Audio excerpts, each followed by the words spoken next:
बिस्मिल्लाहिर्रहमानिर्रहीम। अस्सलाम वालेकुम दोस्तों, उम्मीद करता हूँ आप बिल्कुल ठीक ठाक होंगे। दोस्तों आज है 30 जनवरी सन 2025 और दिन है जुमेरात का। दोस्तों मिनिस्ट्री ऑफ लेबर की तरफ से उनके ऑफिशियल ट्विटर अकाउंट के ऊपर एक पिक्चर शेयर की गई थी। यहाँ पर ये पिक्चर आप देख सकते हैं और इस पिक्चर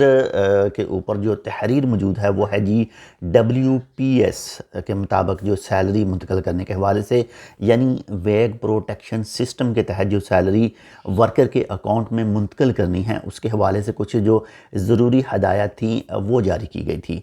तो इस पेपर के ऊपर जो कुछ लिखा हुआ है उसमें से चंद जो ज़रूरी चीज़ें हैं वो आपके साथ में शेयर कर रहा हूँ और इसके साथ में कुछ फिर दूसरी चीज़ें भी साथ में शेयर करूँगा। सबसे पहले जो इस पिक्चर के ऊपर मौजूद है उसमें एक चीज़ वाज़िया की गई है कि मिसाल के तौर पर आप जो सैलरी हासिल कर रहे हैं वो जनवरी में सैलरी हासिल कर रहे हैं, लेकिन असल में वो सैलरी किस महीने की है? असल में वो सैलरी दिसंबर 2024 की है, तो वो दिसंबर 2024 की सैलरी गिनी जाएगी, ना कि एडवांस 2025 के पहले महीने की।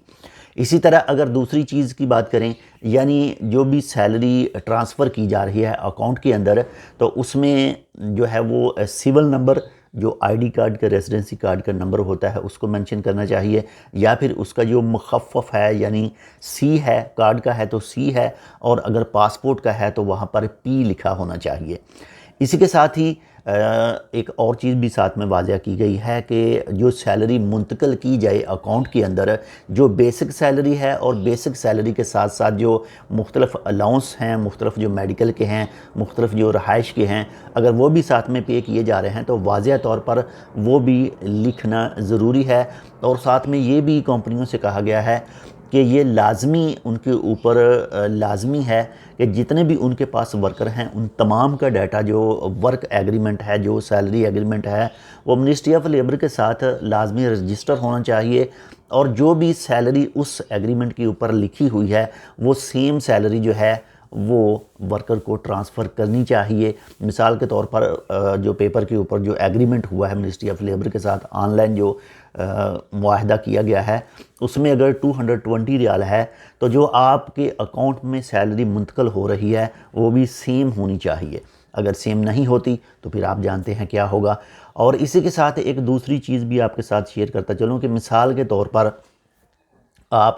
कोई ओवर टाइम करते हैं, यानी आपकी सैलरी जो है वो पेपर के ऊपर कुछ और है और दूसरे जो आपको आपके अकाउंट में ट्रांसफ़र की जा रही है वो कुछ और है, तो इसके हवाले से भी जो है आप अपने स्पॉन्सर के साथ बातचीत कर सकते हैं कि हमारी सैलरी ये है, हमारी सैलरी मिल हमें ये रही है, और वो भी आपस में बैठकर आप जो है वो मामला तय कर सकते हैं। और एक और चीज़ कि क्या जो सैलरी ट्रांसफ़र नहीं की जाएगी तो उसका जो जुर्माना होगा, जो उसको जो पर मंथ के हिसाब से हर फ़र्द के हिसाब से होगा, तो वो कंपनी पे करेगी या फिर वो आदमी पे करेगा। तो वैसे तो अगर वो पेमेंट जो है, जो सैलरी है, क्योंकि कंपनी ने पे करनी है, अगर कंपनी पे ना करेगी तो फिर ज़ाहिर है जो जुर्माना होगा वो कंपनी के ऊपर ही होगा, वर्कर के ऊपर तो नहीं होगा। तो बाकी इंशाल्लाह इसके हवाले से कोई मज़ीद अपडेट आती है वो भी आपके साथ शेयर करेंगे। इसके अलावा जो आजकल ख़बरें वीज़ा के हवाले से आ रही हैं उसके मुताबिक कोई न्यू अपडेट आएगी तो वो भी इंशाल्लाह आपके साथ शेयर करेंगे। अपना भी ख्याल रखिएगा, आपके साथ जो अटैच है उनका लाजमी ख्याल रखिएगा, और हमारे लिए आपने टेक विद उर्दू चैनल को सब्सक्राइब कर लेना है, इसको अपने सोशल मीडिया के अकाउंट में लाजमी शेयर करना है, और इस वीडियो को भी अपने दोस्तों के साथ शेयर कर दीजिएगा। मिलते हैं आपसे दूसरी अपडेट के साथ। बाकी इस पिक्चर की तमाम तहरीर मौजूद है इस वीडियो की डिस्क्रिप्शन में, आप ख़ुद भी वो चेक कर सकते हैं, क्योंकि ट्रांसलेशन करने के हवाले से इसमें थोड़ा बहुत जो है वो फ़र्क में भी हो सकता है। तो बाकी आप ख़ुद तमाम तहरीर इस वीडियो के डिस्क्रिप्शन में चेक कर सकते हैं। मिलते हैं आपसे दूसरी अपडेट के साथ, तब तक के लिए अल्लाह हाफ़िज़।